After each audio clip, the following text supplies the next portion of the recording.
Good afternoon. Welcome back. It is Saturday, December 16th, 2023. We have a couple of birthdays and, well, no events today to talk about. There was a couple of A1GP events that happened back in the day, but nothing of any significance, especially in the circle track world of America and NASCAR, ARCA, IROC, etc., or even in IndyCar. But with that, moving forward, we got 4 birthdays.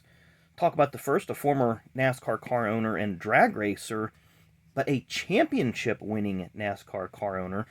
Born on this day in 1943, sadly passed away in 2014, Mr. Raymond Beadle.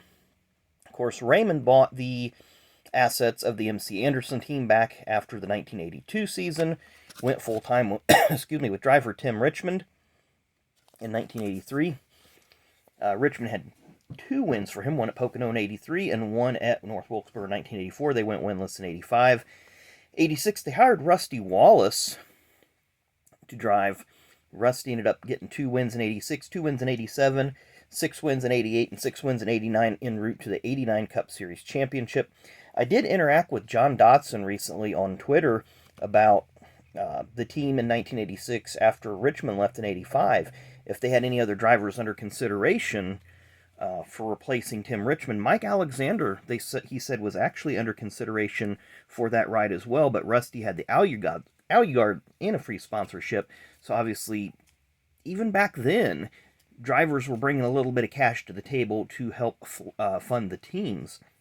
It wasn't known as much, but Rusty did have that sponsor in 85 with Cliff Stewart and in his ASA days previously, but Raymond Beadle also was a drag racer. Blue Max Racing and drag racing, had some success there.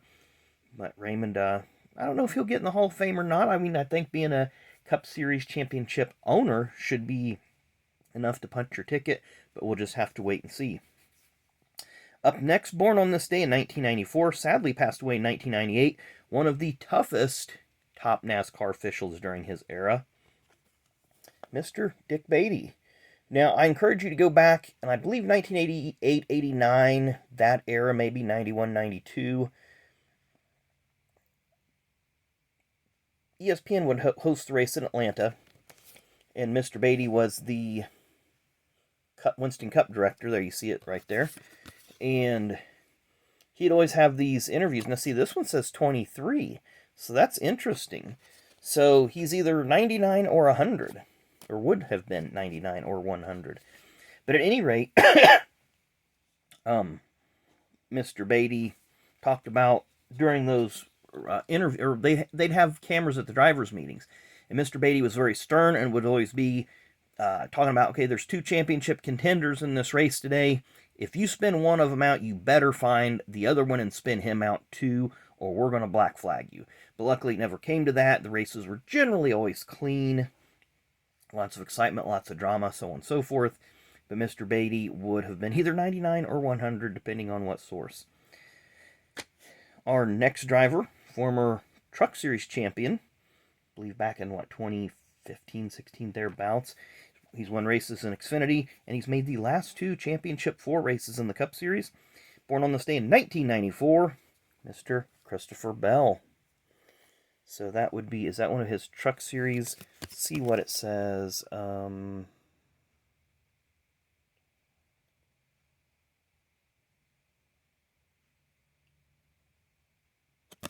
Okay, so I can't remember. I always get him and Byron confused, that one won the Trucks and one won the Xfinity.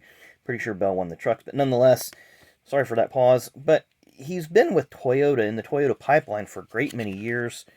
Ran with, Joe Gibbs, Kyle Busch Motorsports, and here in a minute, we'll even see, probably with this team, Levine Family Racing here, because you see the Procore logo. Drove the number 95 car for a season in his rookie year.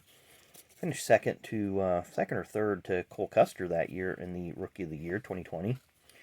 DeWalt Classic sponsorship. And there's a good look at his Xfinity Series car. Cup Series car. I always like that paint job. And then there's another one that looks strikingly similar, with all that Rheem logo and so forth. So we're going to move on to our final birthday of the day. Born on this day in 1981, He's raced in Champ Car. He's raced, of course, in NASCAR. But the transition was a little bit tough for him. 2007, he was a rookie for a rookie team and a rookie manufacturer in the NASCAR world. And that'd be A.J. Allmendinger. Remember, he came in with Red Bull, drove that number 84 car as a teammate to Brian Vickers, 2007, 2008. Near the end of 2008, he got released in favor of Scott Speed. He moved over to the, I don't even remember what it was called, the Evernham Gillette something. Raced for them till the end of the season. Then he moved over to the 44 team, Petty Enterprises, Richard Petty Motorsports. Here's a good look at that 44 car. We won't have it in our car part. Then he moved over eventually to the 43. Look at that, one of the original Hunt Brothers drivers. Then he went to the 43, had sponsorships like Best Buy. He had a brief stint at Penske that people probably forget about. In, what was that, 2012, I believe? Just ran a handful of races, then eventually got suspended by NASCAR. Then he went to the 47 team the following year. But in the interim, he did race a few races for James Finch. Was very competitive. Went to the 47. We've been doing some 2018 Panini Blaster boxes. But here's the base. Here's the photo variation with the name centered. And the photos are generally pretty similar. Sometimes the color schemes are a little different. There's a look at the 43 Best Buy car. And we'll have some different ones. There's the Best Buy insignia. I like this Valvoline. I think that's a pretty nice paint scheme there. Then there's that Penske car. Looks a lot like Logano's car has been the last few years. And then the 47 with the Bruce Hill throwback down there. Bruce Hill, independent driver of the 70s that ran car 47 for a number of years. Then we have another JTG Doherty paint sheet job. And I got thinking, we see AJ so often in these older sets. 2018 is his last regular release. So since he's been at Colleague, he has not had a Panini card. So Panini, let's get AJ back on board and get him in some sets. So anyway, that has been our birthdays and Sands events today. No events happening, so it's just birthdays today. So anyway, thanks again for watching. Enjoy the rest of your Saturday, and we will see you tomorrow.